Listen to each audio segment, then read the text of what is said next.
We're live on streaming. Hi, welcome to the Bookstore Show. We've got Joseph Lash and Don Tripp talking about San Diego. We're talking about bookstores. And It's a San good thing to talk Diego. about bookstores. My friend had to close her bookstore. It's very sad. We'll talk about it off the air. Off the air. Listen to me. I'm on the air now. I need like one of those flashing signs. Hi, everybody. Welcome to Virtual Thursdays Dire Literary Series. My name is Timothy Gager, and my guest is the wonderful author who I've known for a long time, Don Tripp.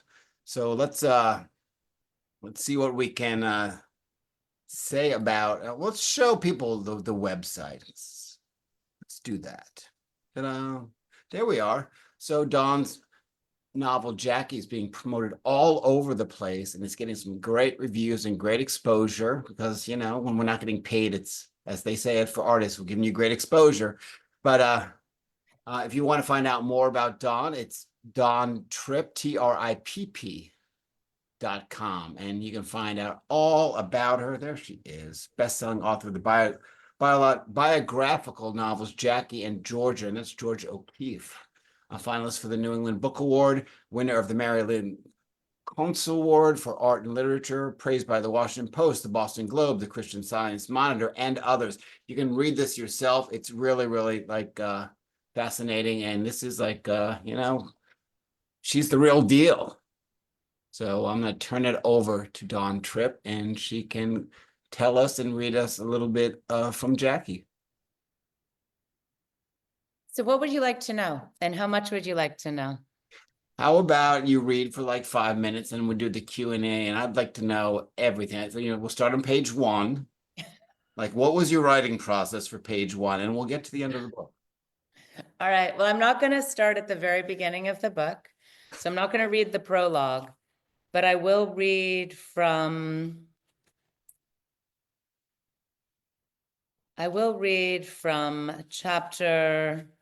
part 1. So the novel actually, for me, this novel began with the question, who was Jacqueline Kennedy Onassis underneath the woman we think we see? And it began about 15 years ago, actually, when I definitely wasn't setting out to write about Jackie. I was finishing my novel on Georgia, which is a biographical novel about Georgia O'Keeffe, and it really focuses on her life during her New York years, when she was, you know, kind of her art was just discovered, and the gender dynamics around her art, and basically what we would now be calling her, you know, her branding, the branding of her identity as an artist. And you know, some of the gender political dynamics around that period of time, the kind of, you know, battle for autonomy between O'Keeffe and her manager and also husband, Alfred Stieglitz, really have led to our, you know, eroticized gendered interpretation, critical interpretation, and sometimes our assessment of her art today. And I'm really intrigued by this relationship between women in power, particularly women that in history that we see one way, who've been written really one way, and teasing out some of the more nuanced and at times formidable dimensions of their character, and their intellectual and artistic horsepower. That's really what is interesting to me, and that for me is what connects these two stories. So Jackie began, I didn't set out to write a novel on Jacqueline Kennedy Onassis, but it began when I first discovered Jackie's passion for reading and her commitment to books, not only as an editor, but the way that books, poetry, and stories had really sustained her as a child, had really, you know, kind of been such a force for her throughout her life, and the evolution of her intellect and her agency, and even the power that she exercised in her adjacent to power role as First Lady. So what I'd like to do is I'd like to start out from reading, again, not the prologue, but the beginning of chapter 1. Growing up, I never had flying dreams or dreams of being on stage. I wanted to ride horses on an empty coast. I wanted to be Sappho or Invisible or the circus queen who ran off with the daring young man on the flying trapeze. I loved art, ballet, horses, and dogs. I had skin knees and braces on my teeth. But there were writers like Chekhov and Shaw on a shelf in the room where I had to take naps. I never slept, but sat on the windowsill reading. My heroes were Mowgli and Scarlett O'Hara. Later, there were poets, Virgil, Tennyson, Edna St. Vincent Millay. I loved to dance, but didn't care for dancing school. By the time I was 12, I was taller than most of the boys. Clumsy and dull, they could never keep rhythm. Too fast on the waltz, too slow on the foxtrot. I kept my back straight, eyes over their heads, keeping time with the circling walls. And as those rooms spun, I dreamed of France. I wanted to grow up to write stories in a garret apartment in Paris. I wanted to smoke rolled cigarettes, date artists and aristocrats, drink grasshoppers and dance in clubs on the West Bank until midnight. I wanted to walk home alone by the Seine and be no one. That was the future I'd marked off for myself. I could see it, almost breathe it. That was the edge of life I was standing on when I was 21, the night I met you at the Bartletts. You were not part of that future, but that night there was something in you that I recognized, something hurtling, disparate, the ranging curiosity, incisive intellect. You were good looking, of course. Your golden swagger could bend a room. I eschewed that. It smacked of arrogance. That night, though, there was something else in you I saw, something deeper, more fugitive and fragile, a kind of curious hunger to break on the world like a star. You were not my kind of adventure, too American, too good-looking, too boy, too much about politics and new money. Your life, I told myself, was not the life that I was looking for.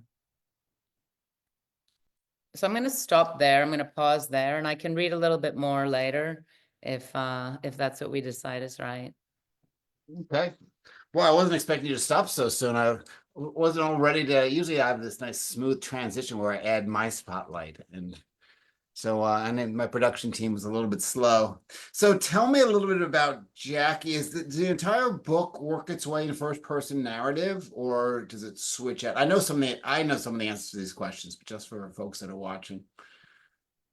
So the novel it's not entirely written in the first person. And the first person actually came relatively late to my writing process. So I didn't start writing this book in the first person, and I never thought I would write a book about Jacqueline Kennedy Onassis in the first person. That felt too much of an overstep. And actually early evolutions of this book, I worked on the book. I didn't pitch the book for 5 years to my editor. I knew it was a good idea. But I needed to make sure, one, that I could do it, two, that I really wanted to do it, because I knew it would be an extraordinary amount of research, an extraordinary amount of work. I was not prepared for it to be as much research as it was. I felt like there was so much out there about her that, that I would be able to invent, because so many other people I felt had invented. But the more research I did into her story, the more I worked into the historical record, the more I realized that that there are nonfiction accounts of her story that have taken egregious liberties with the historical truth, and have often, as Georgia once said, actually in a letter to Sherwood Anderson, Georgia O'Keeffe once wrote to Sherwood Anderson, "No man has been written down the way the men have written me down." And in Jackie's case, there was just so much out there. And it was not a process of excavating an unknown story. It was a process of distilling, grains of truth by kind of distilling these working through these layers of myth and media and what Jackie herself once called the river of sludge. And I wanted to build a narrative that was grounded in the historical record, that was based in historical truth, where I would be able to defend every choice that I made, because I'm sort of weirdly granular like that, maybe because I'm a poet first.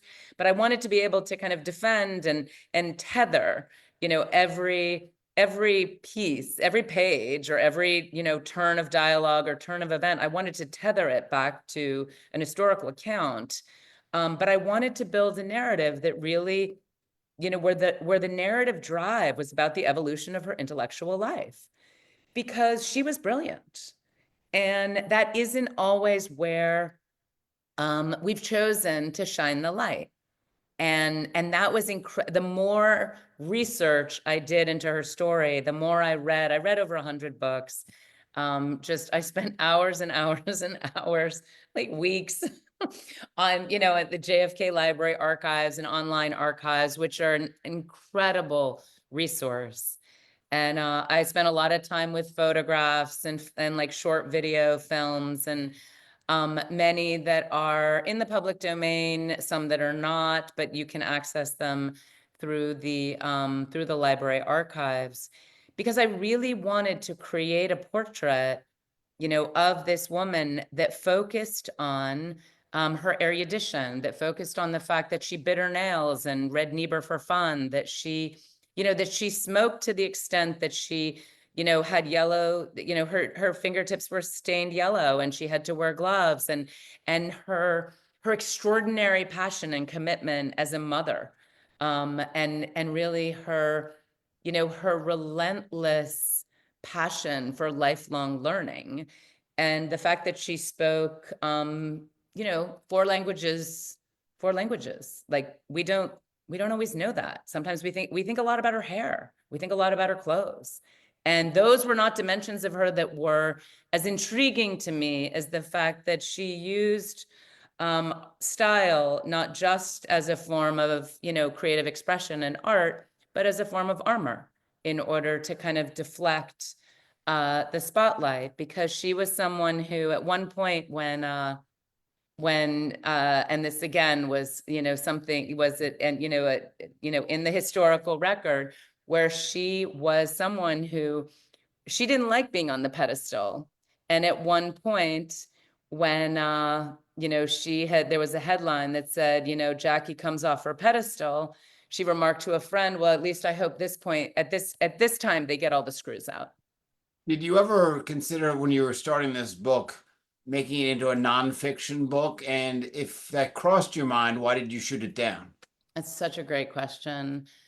I did realize by the time I had done all this research, and if I had known it was going to be 10 years, I probably frankly wouldn't have done it. It's just so long to dedicate to one project. And it just became such a heavy weight to kind of get it right. And I do think that I could recast it as, as a nonfiction account, but I feel like fiction can access, a different kind of truth, a more experiential truth that allows us to enter the living heart of a story and allows us to really, feel what someone might have experienced. And, there's this great quote that I do refer to in my author's note. There's a long author's note. I know not everyone reads the author's note, but I spent about a month on the author's note because I wanted it to be, again, to be really true to my process and also true to what I was working to do. But Doctorow has this great quote where he, and I'm going to actually read it. The historian will tell you what happened. The novelist will tell you what it felt like. And I feel like that's the difference. That's the space between nonfiction and fiction. We sometimes believe that nonfiction is true, like real, Yes. and that fiction is made up, invented.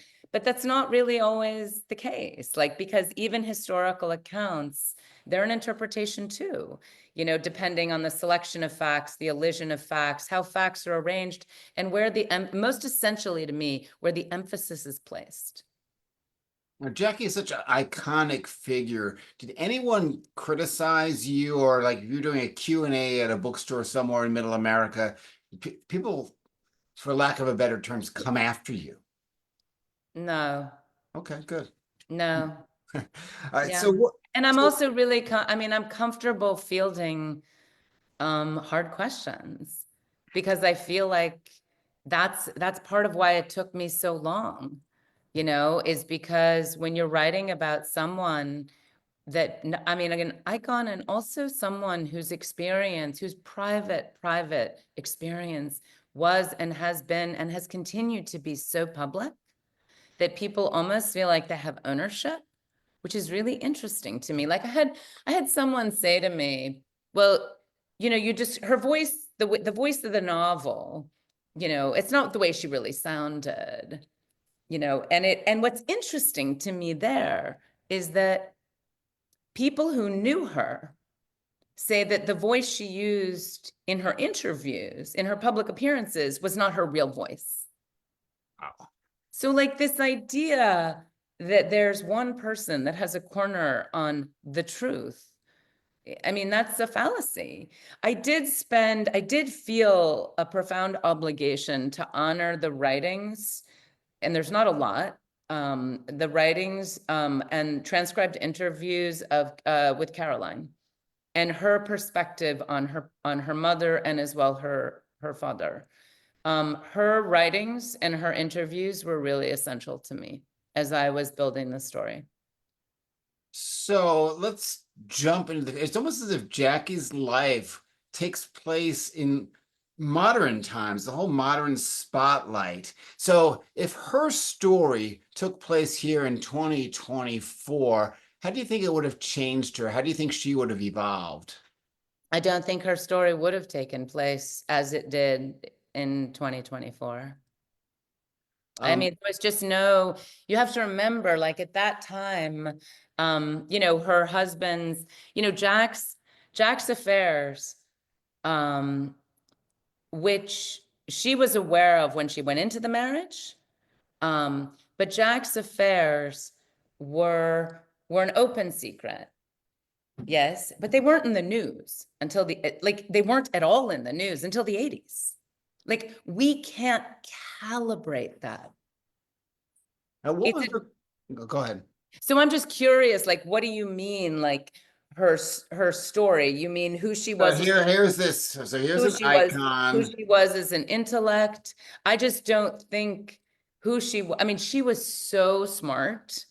And I think she probably would have had a very different trajectory if she had been born at a different time. Like women, and to a certain extent, men too, but all people, you know, are shaped by the era in which they're born. And there's limitations of women's experience that, you know, women's lives are so, or have been historically and continue to be, you know, so, you know, contained according to the era in which they live.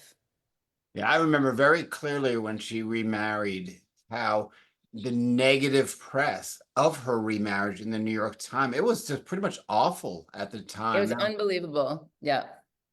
so Unbelievable. Unbelievable. like Aristotle, like he was almost like this enemy, this foreigner, Mhm. this.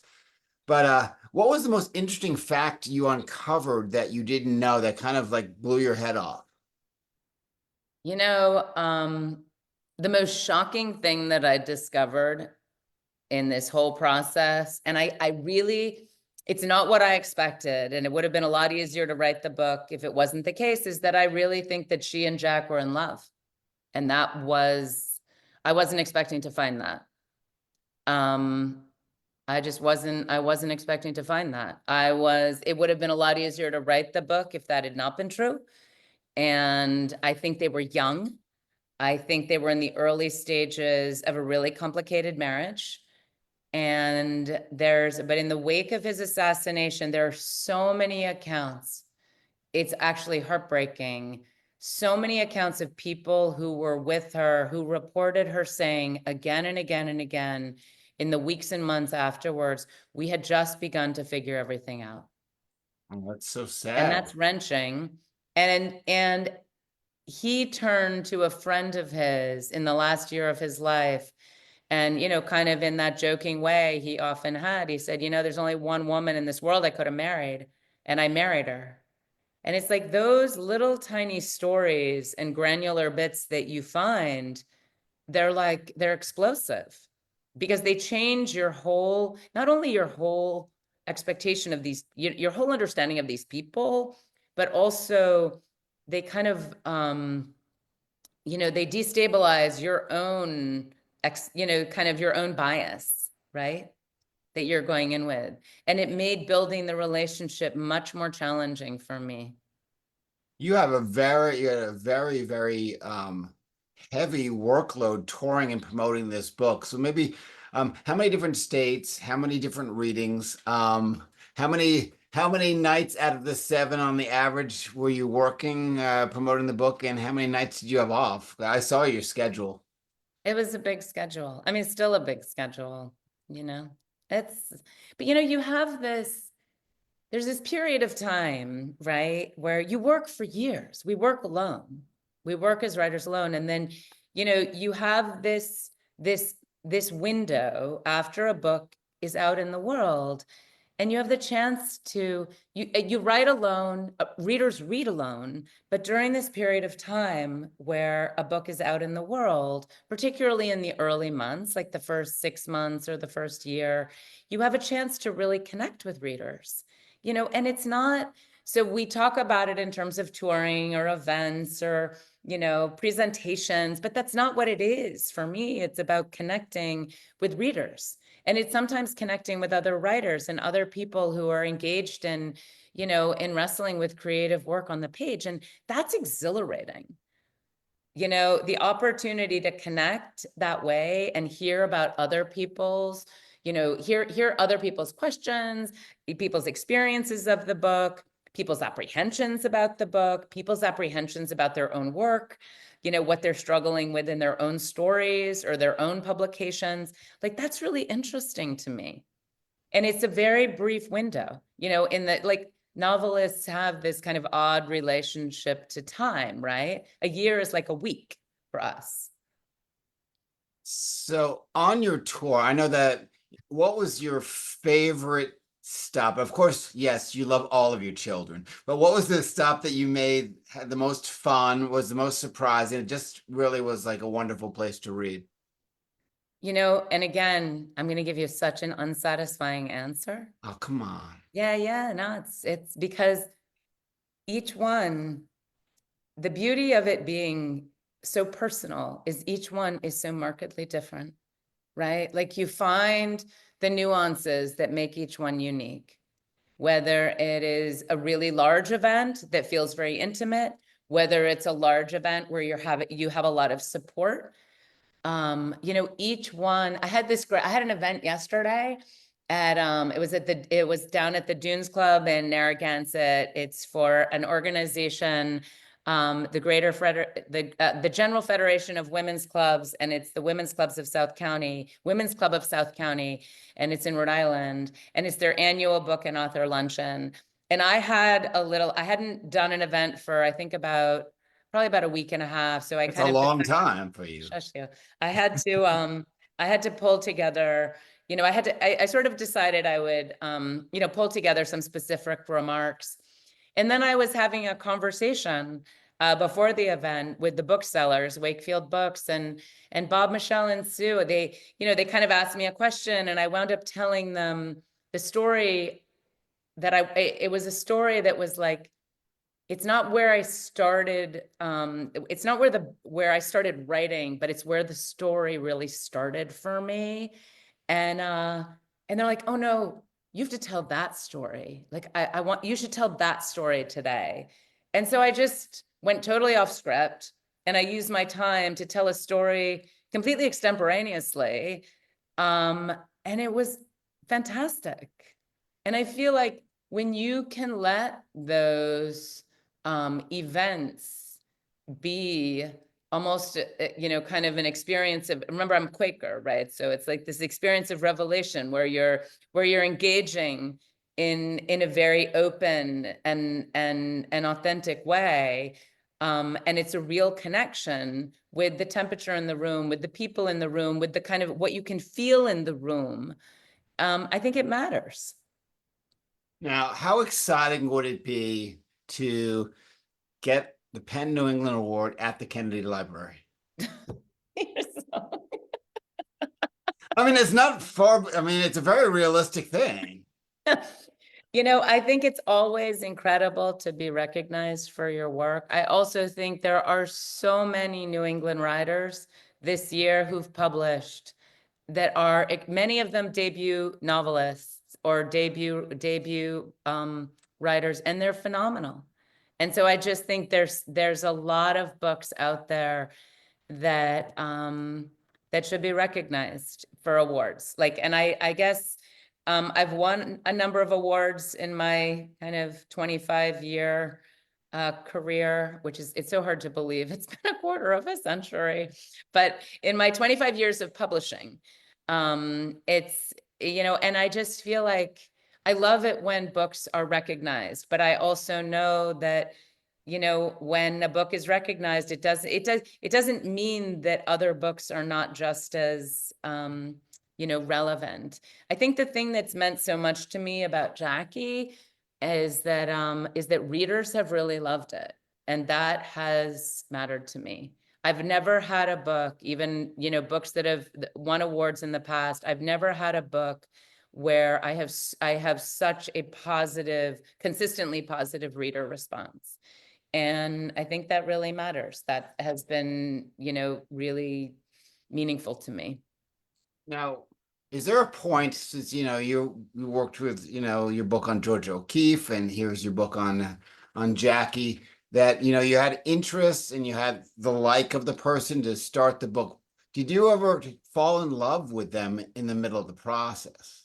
And do you still love them? Um, so when I finished Georgia, I had friends who, you know, would send me, you know, links to exhibits or links to articles, and they'd say, "Oh, look at the, oh, this is in Montreal, or this is in Boston, or oh, this is down in DC, we should go."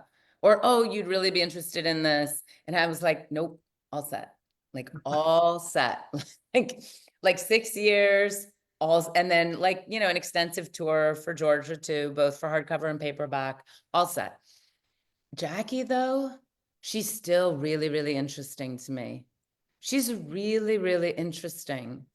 And I'm still kind of discerning dimensions of her character, her strength, her grace, you know, even her flaws.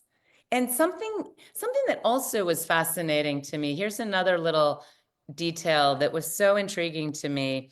She valued flaws. Like, and we don't think of her like that. There's a great quote that I found of hers where she says, she was talking about her own photography. And she said, you know, the picture is boring if there isn't something imperfect about it, something I didn't catch. Wow. And I love the fact that she has a respect for what is flawed, because I feel that those things that are, what I don't like is when books are too neat. Like, I'm thinking of one in particular that's been like so highly praised, where it's just so packaged and like tidy at the end. And I get so frustrated when books don't have some sense of human life, which sometimes, you know, there's some loose ends, because loose ends are really what we live on. Now, your books, people centered. What about the things that you love? Like, is there a surfing book in your future? I don't think there's any surfing book, but I love to surf. I love the ocean. Yeah. Now, when did you start surfing? When I was 45.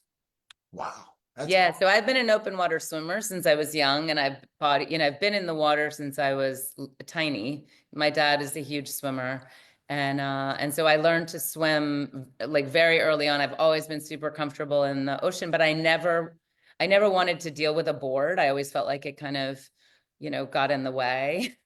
So it wasn't until I was my younger son, who's 18 now, and just went off to college, until he started surfing. I didn't learn to surf till then. He learned to surf when he was, I'm 56, so he learned to surf when he was about, when I think he was about 8. And that's when I learned. I'm not very good, but I love it. It's fun. Yeah. And it's fun to learn something new. It's fun to learn a lot of things new when you're older. It's really, I love being a beginner, being not very good at something and trying to figure it out and figuring it out in my own way without the self-consciousness that I might have had when I was a younger person. Last Jackie question. Part of what you were reading was we were talking about her evolution and, her intellect and like just being a jet setter and, her connection with the publishing world as well. I But actually wasn't talking about her jet setter-ness. well, I was thinking about it because it drew me to the whole Peter Lawford, George Plimpton, that era. And Mhm. she hadn't gotten involved with Jack or not married a Yes. president. Where do you think she would have landed? Yeah, great question. I think she would have been a writer, and I think she would have worked in publishing. And it's funny you asked me that question because she was quoted at one point as saying that she always felt a little bit, so Lee, her sister, married first, and she married into a publishing family, and she married Michael Canfield, and Jackie like admitted later in her life that she wasn't jealous that Lee married first, but she kind of joked, but I was a little jealous that she married into a publishing family because I couldn't imagine anything more exhilarating than talking about books at breakfast, books at lunch, and books at dinner. Wow, it's a great quote. It's a I great want to book. I want to thank you so much for being here and sharing your book and sharing things. If you want to know more about Dawn, it's dontripp.com, and you'll get everything you need to know. And I'd love to just jump around effortlessly, but the whole Zoom thing, like for the block, it sort of blocks where you can click. There it is. So fantastic stuff. Folks watching the streaming, thanks for watching the streaming. I'm going to disconnect you soon, but very welcome for the watch. In 2 weeks, we have poet Sarah Letourneau, who's going to read from her first book, and Dawn Tripp. Fabulous. It's great seeing you. And 25 years, your career. When you first showed up at Dyer, we were both teenagers, apparently. I told you I'm 56. I don't know how old you are. Oh, I got a few years on you. Yeah, okay. Mhm. All right. Well, thank you so much. And Thank you so much.